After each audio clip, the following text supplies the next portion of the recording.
This is the story of two women. The women who succumb to their demons and make it everyone else's problem. Welcome to Inferno.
For the unaware, Inferno was Marvel's major comics event for 1988. It started with Uncanny X-Men 239 and went for about 36 issues across 14 different series, and was the third X-Men centric Marvel event in a row, following Mutant Massacre and Fall of the Mutants. While that may seem like a lot of comic to read, all the non X Men related titles are purely tie ins that happen during the event but don't actually have any bearing on the main plots. Meaning they're pretty much entirely skippable if you don't care about those characters. With that in mind, I read 18 of the 36 total issues: Uncanny X Men 239 through 243, X Factor 36 through 39, New Mutants 71 through 73, Excalibur 6 and 7, and the 4-issue X-Terminators miniseries. I also added in 4 extra issues of X Factor, 3 at the beginning and 1 at the end, as well as X Factor Annual 4, since it has an aftermath story, bringing the total issues I read up to 23. As for the event, I loved this event. It's probably my favorite event so far, despite its score technically being lower than Fall of the Mutants, but I'm attributing that to the fact that Inferno has almost twice the amount of comic issues than Fall of the Mutants did. The story has two major plot points to it. New Mutants and Exterminators make up the first as they work together to try and stop the demon Nastir, I think is how you pronounce it, from opening a portal between Limbo and Earth. Meanwhile, X Factor and Uncanny X-Men make up the second story as they take on Madeline Pryor, aka the Goblin Queen, who has allied herself with the demons and is looking to do the same thing but on a larger scale, and willing to sacrifice her own son to do it, while also hopefully killing Scott in the process. I'm going to start with the X-Terminators and New Mutants plots, but before I do, I want to cover the 3 X Factor issues I added at the beginning: X Factor 33, 34, and 35. These 3 issues all take place before Inferno actually properly begins, and a lot of their contents don't really relate to the event, instead setting up stuff that will become important down the line, probably. This includes X Factor registering for the Mutant Registration Act, but not with their real names, only their pseudonyms. We also get the introduction to Nanny and her orphan maker, who are kidnapping mutant children. Beast beats the ailment that was affecting him after Infectia, and it brings him back to his big blue furry smart self. Angel, on the other hand, continues to search for Candy Southern, but when he finds her, she is killed by Hodge, and then he kills Hodge. We did see Hodge make a deal with some demons. I think specifically it was Nastir, but it doesn't really do him any good, at least in this. As for things in these issues that are actually related to the event, it is set up that New York is going through like a heat wave, and it's getting weirdly demonic, with inanimate objects coming to life and attacking and transforming people. This becomes a recurring thing across the event and across the books as the city becomes more and more demonic and corrupted. But it first really shows up here in X Factor. The second thing is the return of Jean's telepathy, kinda. We saw back in the last X Factor annual that while she doesn't seem to have her telepathy proper, she is still sensitive to telepathic communications. And this is especially true with Scott's son, as she's able to hear him in her thoughts when he's in danger. Maybe a little too well, but still uses that to track his position. Issue 35 specifically gives us a deeper look into Scott's time at the orphanage, which, as it turns out, is where his son is being held. We've seen a little bit of this back when I covered Classic X-Men, but we get more of it here, with Scott being gaslit by his own memories, which don't match what he was told or experienced. This will come back later in further detail at the end of the event, but this is the first time it's brought up in the book. With that, let's move on to X-Terminators. This book follows the kids that X Factor has been training as they go to their new boarding school, or in Rusty's case, naval prison, but are recruited for a quest by new friend Takeshi Matsuya to get back Artie and Leech, who have been taken by demons who mistook them for babies. In the demons' defense, the description of babies was very vague. Beyond just trying to rescue their friends, they also attempt to rescue all of the mutant babies that have been taken by demons before they can be used to keep a portal to Limbo open. You will note the usage of the word attempt, because the rescue does not go so well, and in the end, they have to team up with the New Mutants to save the children and close the portal. All in all, this is a pretty good miniseries, and it's the only one here that starts and finishes in this event. It's not super pertinent to like the main plot of Inferno, which is what I consider X Factor and Uncanny's story, but it does tie in pretty nicely to the New Mutants one. We've already gotten to know most of these characters thanks to them being in X Factor, so seeing them strike out on their own here is nice. Takeshi Matsuya is a good addition to the team, and Mystere is a pretty good villain for them. That said, there wasn't really anything about it that blew me away or stuck with me after the fact. Like many of the miniseries I've read on this journey, it's enjoyable in the moment, and that's kind of it. So, all in all, it gets a 7.3, putting it with X-Men and the Micronauts, just above Classic X-Men, and right below the myriad of 7.5 books I've read. Moving on to New Mutants, who are all trapped in limbo after their escape from the Spider's place. And because of how limbo works, they're going through some time shenanigans, where they see Ileana's younger self being terrorized by Sim, which shows the rest of the crew what she really went through as a child. She eventually makes a deal with a past version of Mystere to get her and her team back to Earth, but it's actually just feeds right into his plan to start a full-scale invasion of Earth, which then progresses Ileana's Dark Child form even further. While the rest of the New Mutants team up with the Exterminators to try and close the portal, Ileana fights the urges of her darker side harder than she ever has. This is a girl who, ever since her return from Limbo, has only ever wanted to be normal. She resents and hates what happened to her as a child, but ironically, it's those feelings that fuel her demonic nature, her Dark Child form. If we look back, for a while, she had it under control fairly well. She had people that kept her grounded and focused on the here and now, but then Mutant Massacre happened, and that support system was taken away. And then Magus happened, and Limbo got corrupted. And then Fall of the Mutants happened, where her teammate died, her brother seemingly sacrificed himself, and the one grown up she still trusted refused to do anything.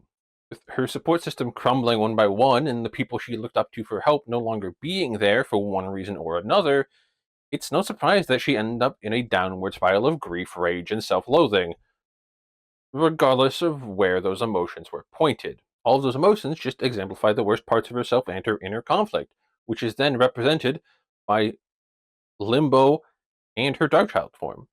For a brief moment, she actually accepts the anger and all the power that comes with it, even asking why she would even want to be a normal girl again. At this point, she believes that her destiny was always to rule Limbo, because if she had, then there wouldn't be this power grab between the demons, and then New York wouldn't be getting invaded.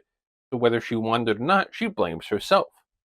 This self-loathing goes so far that when the team shows back up with a younger, uncorrupted version of herself from Limbo's past, she almost kills her because she fought to survive in the hellscape and ended up creating present-day Ileana. Luckily, before Ileana can do any real damage in her position, it's pointed out to her that she has a choice. Up to this point, the only two options Ileana ever considered have been either fighting the darkness or be corrupted by it. But in this moment, with her younger, uncorrupted self right there, she chooses to actually remove herself from Limbo's timeline. For the first time, possibly ever, since she became magic, Ileana chooses herself. Instead of feeding the darkness, she starves it, and in the process gives herself the one thing she always really wanted, but thought she could never have: a normal childhood. Well, this was not how I expected Ileana's story to end, and there are some things that I wish had happened, like Kitty playing a role and Sim actually dying, and also maybe the amulet she got from Belasco coming into play. I still really enjoyed it, and I think it's a fitting end for her character. Obviously, I know we see Ileana again down the line, but it's going to be a while, and to be honest, I'm okay with that. I don't really have much else to say about these New Mutant issues. Ileana's story takes up a bulk of it, and the rest of it is either Colossus fighting Sim, or the New Mutants teaming up with the X-Terminators to save babies or fight off demons. One thing I haven't mentioned that I did really like, though, is Reign's part in Ileana's story.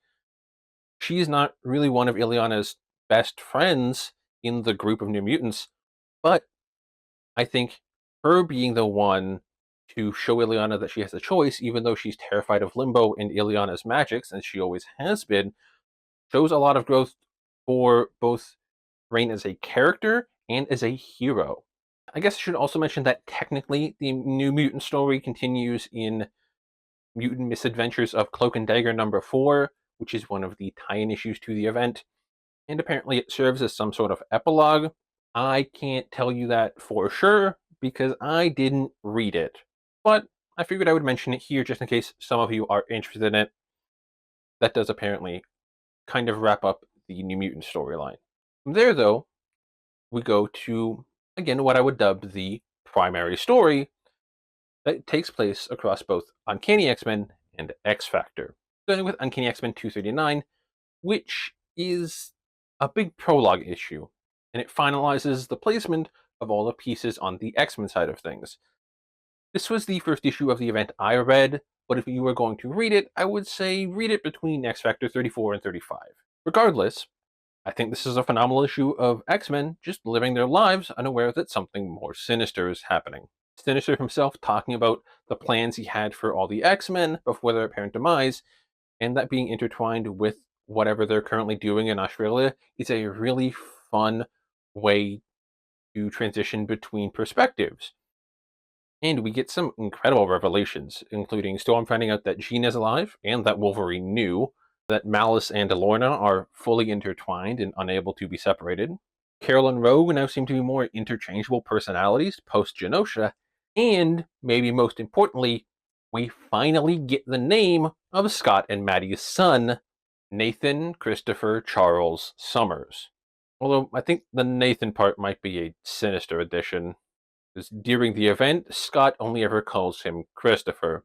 But now that we have to move on to the actual main storyline, I don't even know where to begin. So much of this is interwoven between these two series, but at the same time, there's also a fair amount that happens to each team individually before they meet up. With X Factor, you have Iceman and Beast fighting a runaway demon train. Beast also gets a new girlfriend, all before assembling with the rest of the team, including Angel, to fight Maddie for custody over Christopher.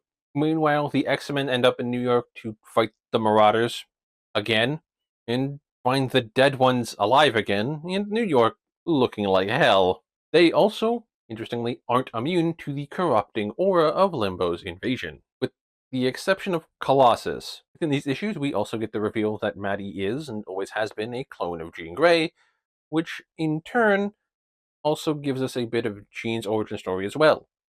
Specifically, this is where it is retconned that not only has Jean been telepathic, removing the bit from the Silver Age where Chuck states he gave Jean some of his telepathic abilities, but that she was telepathic first, and just never developed that skill because the experience of hearing her best friend's final thoughts after she was hit by a car is understandably very traumatic. When the teams do eventually come together, Wolverine assaults Jean, which she does not take kindly to, understandably so, and the whole thing devolves into an all-out brawl between the two teams. Now, I do appreciate that the X-Men's corruption, mentally at least, for the most part, is broken by Storm and Jean meeting each other again for the first time since Jean's death at the end of Dark Phoenix. It's a great scene that shows just how deep their friendship is, even though we never really saw much of it in the pages. And now that I'm thinking about it, I feel like most of Storm and Jean's friendship is when Phoenix was Jean. Jean was not Jean, so Jean doesn't remember most of it, probably. Although, I do think the thing that brings the X-Men and X-Factor together is more so Mystere, who's been transmoted, and gives them a common enemy. This common enemy is dealt with fairly quickly. Shout out to Beast Quick Thinking. Now that he's been seemingly atomized, I guess I should talk about Mystere. This dastardly demon showed up in almost every issue of this event up until the point of his demise, and even plenty of X Factor and Uncanny X-Men issues beforehand, which was actually way more than I expected from him. I really only thought he was going to be a minor villain that the X-Terminators or New Mutants dealt with, but he just kept showing up, and by the end, he ended up being kind of a red herring for the big bad. I am a bit confused about how he kept showing up in each book. He seemed pretty preoccupied with the Exterminators for a while. That said, as a character, he's okay. He doesn't really stand out that much. Like, he's fun enough, but at the end of the day, he is just another calculating, power-hungry villain who wants to rule the world. I think if this event had started and ended with just him as the villain, it would have been significantly lesser. But luckily for us, that didn't happen, and he really just ended up being more of a distraction for the main guys. With Nistir gone, the spotlight then shifts fully to Madeline, or I guess I should say, the Goblin Queen. And this shift is really where Inferno hits its peak for me. It's already been extremely good, but this shift just blew everything else out of the water. Because at this point, it's no longer about an invasion of demons or a wannabe conqueror. It's about a woman who has been abused and manipulated and used to further others' goals, lashing out at those she sees as the real villains. Scott for leaving her behind and betraying their love and never seemingly looking for her. Jean for being the woman she could never live up to, but also the reason she's even alive to begin with. And also her child for being a living reminder of the real reason she was ever made. Being so consumed with that hatred and pain that she would rather kill herself and attempt to take down whoever she can with her instead of living a normal life. The event doesn't end with her sacrifice, however, because after Madeline's death, we move right into Mr. Sinister, and we get an incredible sequence in Jean's mind, where this does confirm that Jean absorbed Maddie's psyche when she died, so now they are one and the same. And on that note, I love the outfit changing based on who's in control during this sequence. It's just a phenomenal little touch that may not have been necessary, but really adds to everything happening in the sequence. I will say though, if we hadn't already seen Sinister in previous Uncanny X-Men issues, I think this would have been an incredible introduction to him. He's grabbing and deleting memories from Madeline's mind, and we have the X-Men unable to leave Jean's psyche, trying to convince Madeline to work with them, that he's been the bad guy this entire time. Incredible. Love this entire thing, and the art's amazing. From there, we move to the X-Mansion, and this entire sequence with Sinister and Polaris here is a blast. Literally. To be fair, it has been a while since the mansion blew up, so I guess we were due. Jokes aside, we get some incredible teamwork from everyone on both teams, and like I said before, this is where we learn a lot more about Scott's time at the orphanage, which, as it turns out, has been under the control of Sinister the entire time. And he also had programmed into Scott to be unable to shoot him, among other experiments and tests. Sinister revealing his hand here and just how evil he's been is so awesome. He's got this cockiness to him of a man who believes he has complete control over the situation and has accounted for everything and everyone, and that overconfidence is honestly what leads to his demise. I mean, on top of being unable to really counter 12 people at once as they try and save their friend, I don't know if you can really account for the annoyance a younger brother can truly bring you. Side note, how powerful was that blast? Like, genuinely, how powerful was that blast? Because as a reminder, Scott's eyes shoot kinetic energy beams. They are pure force. And he blasted Sinister into fucking bones. Yes, it was deserved, but still, bones. How much energy did Scotty just release on that man to do that? That shit's fucking crazy. In the aftermath of it all, the X-Men leave on good terms with X-Factor, which is nice. And the Summer Brothers even make up. Because, you know, Alex was kind of pissed at Scott for a minute there, considering he left Madeline. But hey, all's well that ends well. I guess? Did this end well? Scott has this speech at the end about how he felt during his time as leader of the X-Men, talking like he didn't just vaporize a guy while also standing in the rubble of the first real home he ever had. I feel like there's probably some symbolism here, intentional or otherwise, but I may be a little too stupid to know what that is. Regardless, that's the main event done. I had a blast reading this. It's so much fun. This event rules. I think it's truly one of the greatest X-Men events of all time.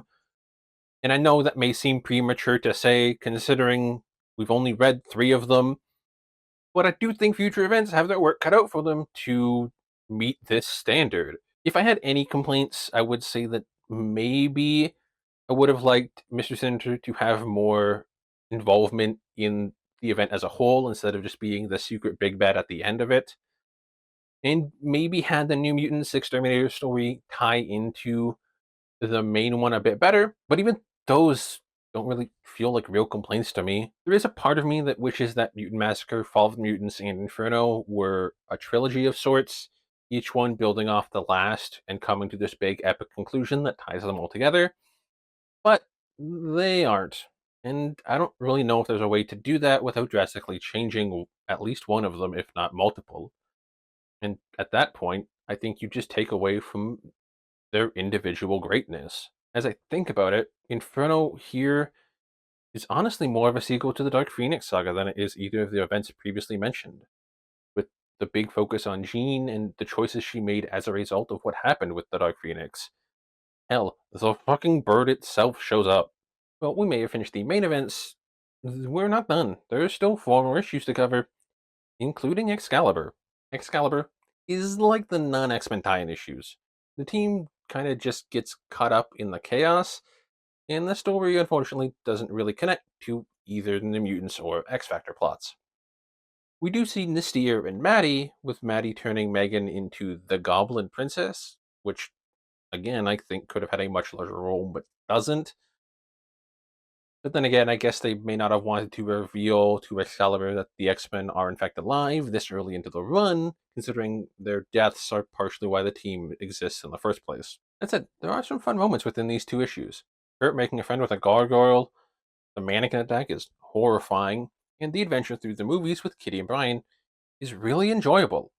However, the Soul Sword showing up kind of confuses me. We see Ileana use it to send all of the demons back to Limbo at the end of the New Mutant story, and since she was removing her younger self with that from Limbo's timeline, I feel like the sword would then cease to exist because she wouldn't be around to make it. But then if it's appearing to Kitty, then that means it wasn't destroyed, and that it would imply Ilana would just end up back in Limbo to make it again, because the sword is forged with a part of her soul. Or maybe the sword recognizes that the Ileana that is alive is too young and not fit to wield it, as well as not being the version of her that made the sword, so it just defaulted to Kitty. But then that begs the question, does Kitty just have the soul sword now? It's made unclear. And I guess that's kind of the desired feeling to have, because Kitty is questioning the same thing. So here's hoping we find out in future issues. Now, if this ends up as a one off that goes unexplained, I think that kind of sucks. And it feels like bad writing. On the topic of future issues, it is set up here that Megan can't really control her transformations when she's around others, passively transforming into how those around her wish her to, which does lead to her becoming the Goblin Princess, but it feels like too big of a character flaw to not come up later. Oh, and also the Nazi versions of Callisto and Moira that just kind of show up during these issues, which has some insane implications, by the way, if you really think about that. So, Excalibur continues to be weird. Moving on to X Factor 40, which serves as a sort of epilogue. It goes over how things have been in the past week since Inferno ended, and the funerals they've attended, but primarily it ties up the Nanny and Orphan Maker story that happened in X Factor 35. It's also the first appearance of him and his distinct art style.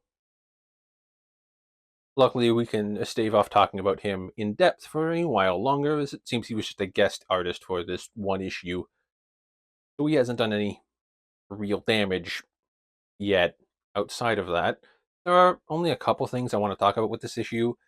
The first being the rescue of Jean's niece and nephew, who have been brainwashed to forget her mother, and also they're implied to be mutants. This does kind of continue the side plot of Jean looking for her sister, and to that end, this is a fine addition to that plot, but I am wondering how much they, as characters, will actually matter, or how much they'll be seen after we actually find their mother. The second thing is that the older X-Terminators, Rusty, Skids, Richter, and Boom Boom, are all getting folded into the New Mutants instead of going to boarding school or naval prison. I am hoping that this will actually strengthen the New Mutants book. Not to say it's been bad, but it has kind of felt like Louise Simonson doesn't quite know what to do with the OG New Mutant cast. So, I do think adding this group of kids that she's developed since X Factor started could bring a much needed burst of life and direction to the New Mutants book. So, I'm excited to see what happens there. The final issue of this video is X Factor Annual 4. I'm going to be honest, skip this one, especially if you just want to read Inferno. The second story here in this book is called Inferno Aftermath, and it follows a couple of FBI agents who are just trying to figure out what went down in New York and if it is something that needs government intervention. It is kind of fun, but also the consensus that it was all just an illusion feels like a cop-out to me. It also references things that happened at the Daily Bugle and with the Avengers that we don't see if you only read the X-Men stuff. That story aside, the main part of this annual is part 10 of the Atlantis Attacks event, which was running across a good chunk of the annuals at the time, just like the Evolutionary War one that happened across the last batch of annuals. And just like I did with Evolutionary War, I'm only reading the annuals of the X-Men books and not the event as a whole, which works out because they somehow made a storyline that I care about less than the last one. From what I gather, jumping in at part 10, some fuck named Guar or Guar is collecting 7 brides for some reason, only for some deity or something, who knows. And Jean is one of them. Atum is also doing shit around here, I don't know. But Beast is trying to get his friend back, but then has to let her go so she won't die. Maybe it's because I'm jumping in on part 10 that I'm kind of confused and don't care, but I also don't really care about the Atlantis portion of the Marvel stuff. So the writing here is at least competent in the main story, and it was good enough to keep me entertained from page to page, but that's about it. With that, everything for this event has been covered. That's it. That's the last thing. Even with the kind of lackluster aftermath epilogue stuff, this event is one of the best we've ever had so far, and it's got everything I want out of a big event comic. These big action set pieces, fun villains, excellent character interactions, awesome team ups, truly incredible artwork, status quo changes big and small, great payoff for various character stories, and all of that is surrounding a personal and emotional core, which in this case is the climax to both Madeline Pryor and Ilyana Rasputin's character arcs. Looking at it as a whole, it's very interesting how similar both of these women are. They were both corrupted by the darkness that came from their trauma and manipulation by men who only wanted to use them to further their own goals and quests for power. Their biggest difference is really just their ends, where one sees the darkness and cuts it out before it can fully take over, stopping the cycle of anger and self loathing, while the other becomes so totally consumed by it that she fails to see it's pointed in the wrong direction before it's too late. They're almost like two sides of the same coin. But yeah, that was Inferno. It's great. If you have not read this event and would like to, I will post the reading list now. This is the order I read them in, including the alterations I suggested previously. So feel free to screenshot this and have a great time. The Inferno event page on the Marvel Wiki also has a great reading order that's very similar to mine, but it also includes all of the tie-ins if those interest you, and I will put a link to that in the description. With that, I hope you guys enjoyed this video. I'm sorry it took so long to get out. I would have liked to had this up a week ago, but I guess Fate had other ideas.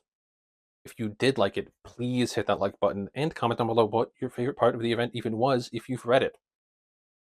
I should be back to a normal schedule next time, and we are starting another long-ass ongoing. It is the first solo run of an X-Man since Dazzler ended, because it's Wolverine Volume 2. I'm super excited to dive into this one and see what it holds in store, so if you are too, please subscribe and hit that bell, and I will see you then.